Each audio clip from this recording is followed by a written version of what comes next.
कि सरकार समझ जाए, खबरदार हो जाए। अगर हमारे लोगों पे जुल्म करेगी तो हम बर्दाश्त नहीं करेंगे। महाराष्ट्र के परभणी में संविधान का अपमान किए जाने के बाद भड़की हिंसा और यूपी के दो बड़े नेताओं ने इस पर कड़ी प्रतिक्रिया दी। एक तरफ बसपा सुप्रीमो मायावती ने इसे लेकर गुस्सा जताया तो दूसरी तरफ चंद्रशेखर ने खुली चेतावनी दे डाली। महाराष्ट्र के परभणी शहर में संविधान की प्रतिकृति और बाबा साहेब भीमराव अंबेडकर की प्रतिमा के अपमान की घटना पर बसपा प्रमुख मायावती ने कड़ा रुख अपनाते हुए सरकार को चेतावनी दी। उन्होंने कहा कि यदि दोषियों के खिलाफ सख्त कार्रवाई नहीं की गई तो स्थितियां गंभीर हो सकती हैं। मायावती ने सोशल मीडिया प्लेटफॉर्म एक्स पर इस घटना को शर्मनाक और अति निंदनीय करार दिया है। उन्होंने राज्य सरकार से अपील की है कि ऐसे असामाजिक और जातिवादी तत्वों पर तत्काल कानूनी कार्रवाई की जाए। साथ ही उन्होंने सभी नागरिकों से शांति बनाए रखने की अपील की है।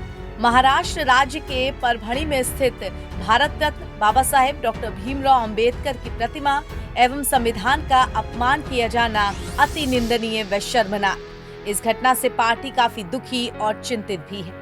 मायावती के अलावा आजाद समाज पार्टी के मुखिया चंद्रशेखर आजाद भी इस मुद्दे को लेकर भड़कते नजर आए। देखिए, ये सरकार का करा धरा है। महाराष्ट्र के परभणी में जिस तरह विश्व रत्न डॉक्टर बाबा साहब अम्बेडकर की प्रतिमा और भारत का जो संविधान है, जिसकी वजह से हम सब लोग आगे बढ़ पा रहे हैं, देश आगे बढ़ पा रहा है, देश जुड़ा हुआ है, उस संविधान को जिस तरह से अपमानित करने का काम किया और सरकार ने जिस तरह की लापरवाही बरती, उससे जो है आक्रोश पैदा हुआ है। मैं सरकार को स्पष्ट शब्दों में कहना चाहता हूं, जिस तरह से सरकार के इशारे पे पुलिस ने वहां के नौजवानों के अम्बेडकर वादियों की खाल खींचने का काम किया, लाठियों में जो वीडियो में दिख रहा है, जिस तरह से हिंसा करने का काम पुलिस ने किया है, जिस तरह पुलिस के लोगों ने जो है जुल्म किया है वहां के नौजवानों पे, वहां के अम्बेडकर वादियों पे, हम स्वीकार नहीं करेंगे।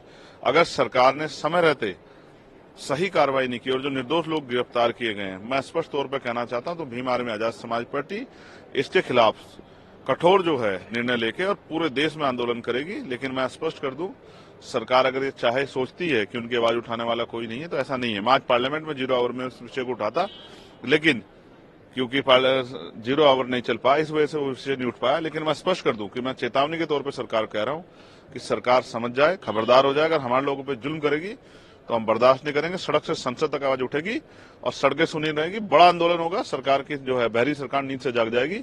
इस बात की मैं चेतावनी महाराष्ट्र सरकार को देता हूं।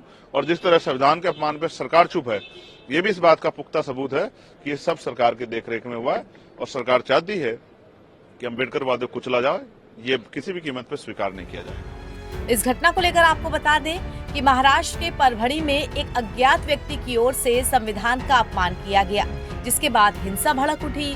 इस दौरान कई इलाकों में आगजनी की घटनाएं की गईं। आंदोलनकारियों की मांग है कि संविधान का अपमान करने वालों को फांसी की सजा होनी चाहिए।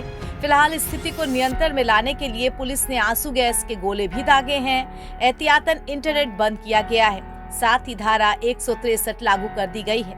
NBT ऑनलाइन की रिपोर्ट।